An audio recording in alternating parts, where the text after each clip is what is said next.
Tässä jälleen Jerusalem uutiset ja Pekka Sartola. Oikein hyvää lauantai-iltaa. Uutisia heitämme tänään.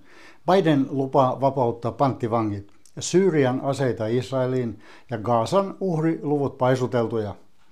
Yhdysvaltojen pian väistyvä presidentti Joe Biden julisti viikko sitten pidetyssä Hanukka-tilaisuudessa Washingtonissa, että hän ei lopeta ennen kuin jokainen panttivanki on palautettu.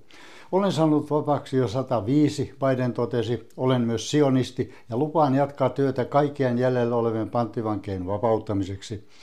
Meneillään olevassa panttivankitilanteessa Gazan alueella Hamasin terroristit ovat pitäneet noin 100 eri maiden kansalaista vankina yli 14 kuukauden ajan viime vuoden lokakuussa tapahtuneen hyökkäyksen jälkeen. Tällä hetkellä neuvotteluja käydään Katarissa ja asiantuntijat uskovat sopimuksen olevan mahdollinen.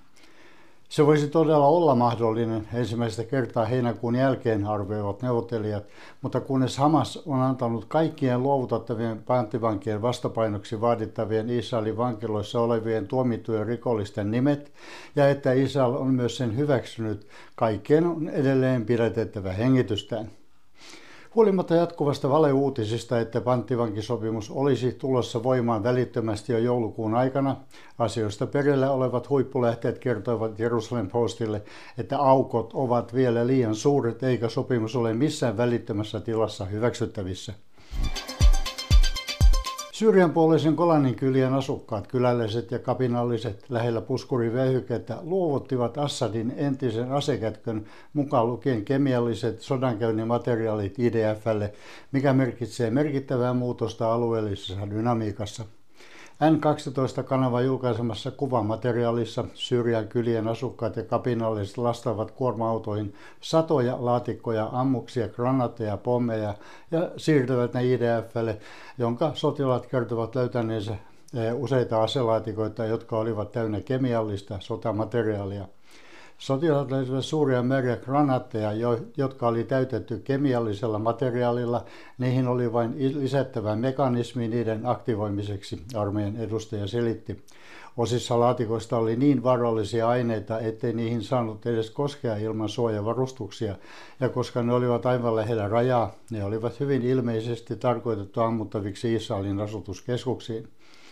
Syyrian entinen hallitsija Bashar al-Assad oli kylläkin käyttänyt jo vuosien ajan kemiallisia aseita myös taistelussa kapinallisjoukkoja vastaan. Puolustusministeri Israel Katz on määrännyt IDF:n valmistautumaan säilyttämään läsnäolonsa Syyrian ja Israelin välisellä puskurivyöhykkeellä ainakin Syyrian uuden hallinnon vakiintumiseen saakka. Israelin läsnäolo alueella on perusteltua, sillä Syyria julisti ikuisen sodan Israelia vastaan heti Israelin itsenäistymisen jälkeen eri aseluvusta huolimatta, eikä Syyrian hallitukset ole peruneet sitä milloinkaan, joten maat ovat teknisesti ottaen edelleen jatkuvassa sotatilassa keskenään. Syyrian Druusi-yhteisön johtajat Al-Haderissa eteläisessä Syyriassa pyysivät saada liittyä Israeliin. Radikaalien islamilaisten joukkojen ollessa uhkana aivan ovellaan, nämä Druusi-johtajat päättivät, että Israelin suvereniteetti olisi heidän ainoa toivonsa selviytyä. He saattavat viedä naisemme, he saattavat viedä tyttäremme, he saattavat viedä talomme, druusit varoittivat. Siksi valintamme oli selvä. Joko kohdata tuho tai hakea suojaa Israelin hallinnon alaisuudelta. Vaikka YK tuomitsee Israelin eri alueiden miehityksestä, todelliset Lähi-idän vähemmistöt haluavat elää elämänsä mieluummin Israelin suojeluksessa kuin epävarmassa diktatuurissa. Druusi-yhteisön tilanne on erityisen koskettava, sillä monet perheet ovat jakautuneet Israelin ja Syyrian välillä vuoden 1974 tulitauon jälkeen, mikä on johtanut tuskallisiin eroihin ja naimisissa olevien naisten kyvyttömyyteen palata kotimaahansa. Heidän nykyinen vetoomuksensa suojelun tarpeeseen osoittaa, kuinka voimakas Israel voisi tarjota käytännöllisen ratkaisun yhteisöille, jotka etsivät turvallisuutta säilyttäen samalla kulttuurisen autonomiansa.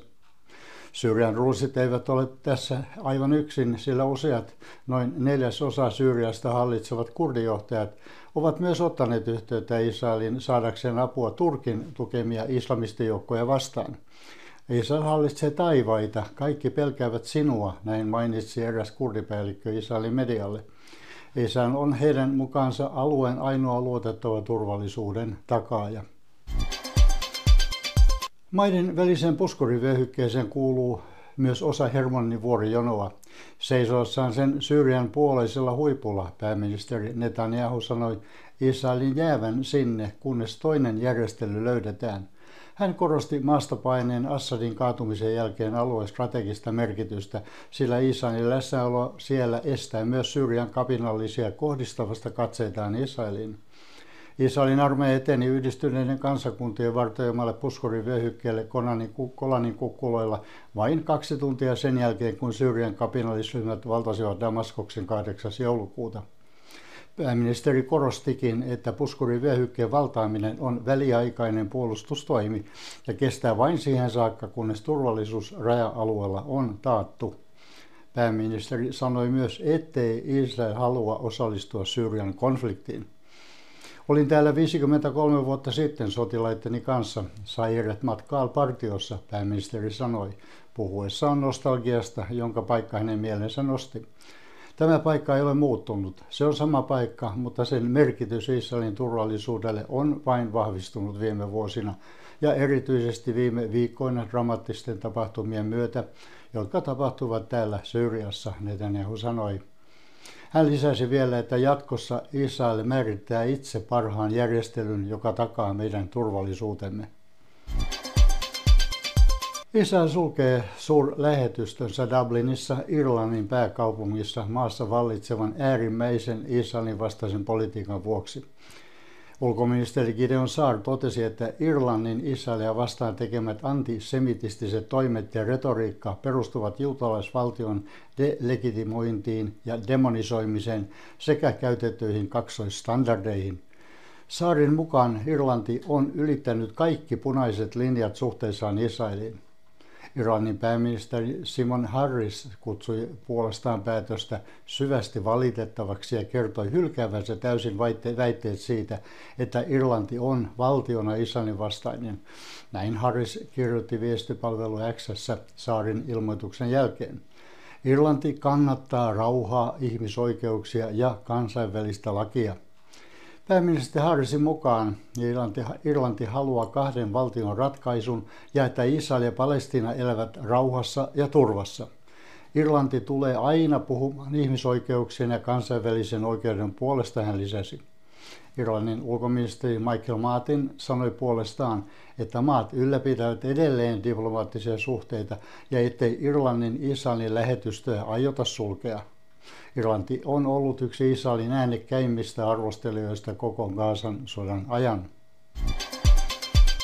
Tiedotusvälineiden mainitsemat Gazan uhriluvat ovat tahallisesti paisuteltu, kertoi vapaaehtoispohjaisen 50 Global Research Groupin ja Rotterdam Erasmus-yliopiston tukema tutkimus, jonka otsikko oli Hamasin johtaman terveysministeriön Gazan kuolematapauksen analysointi.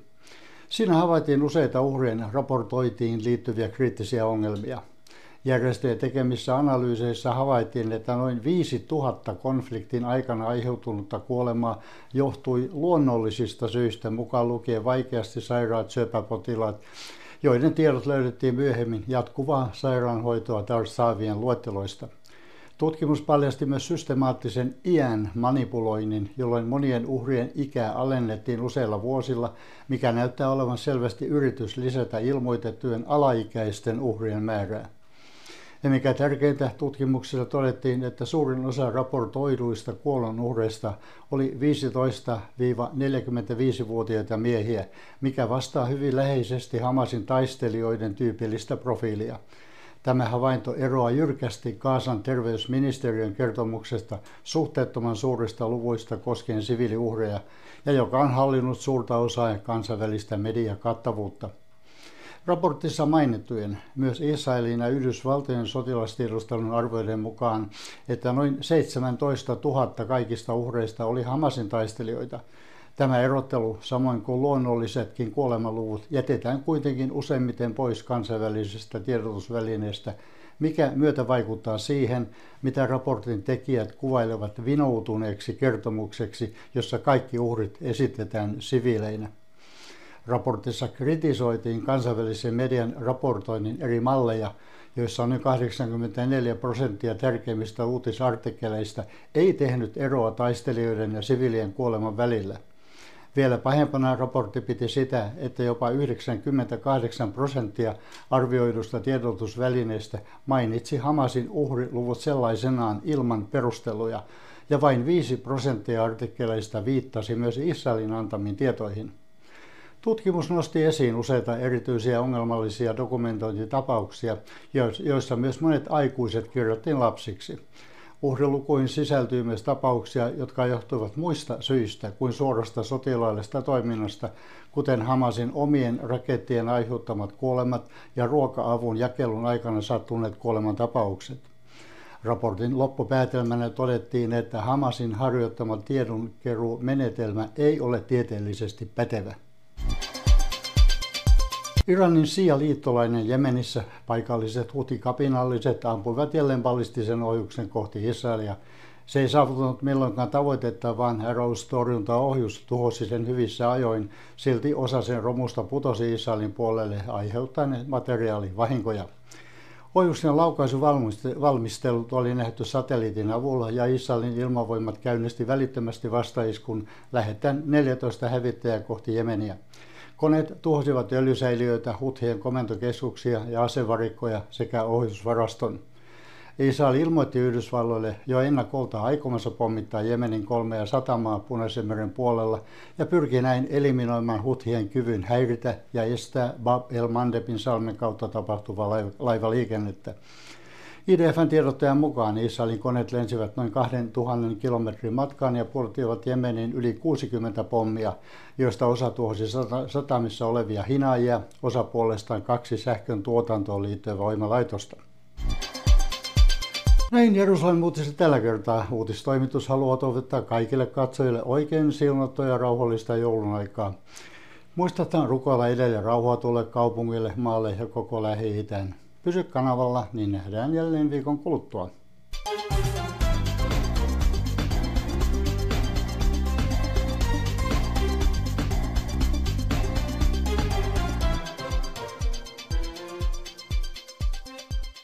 Hyvä katsoja, jos olet kokenut, että tämä ohjelmasarja on puhutellut sinua ja haluat sen myös jatkuvan, voit tukea sen toimittamista soittamalla numeroon 0600 02030. Puhelun hinta on noin 13 €. Tai käyttämällä pankkisiirtoa ruudussa näkyvään numeroon. Muista mainita viite 9577 ja saajana Ristin tuki ry. Jumala siunaa myös heitä, jotka siunaavat Israelia tälläkin tavoilla. Kiitos lahjastasi.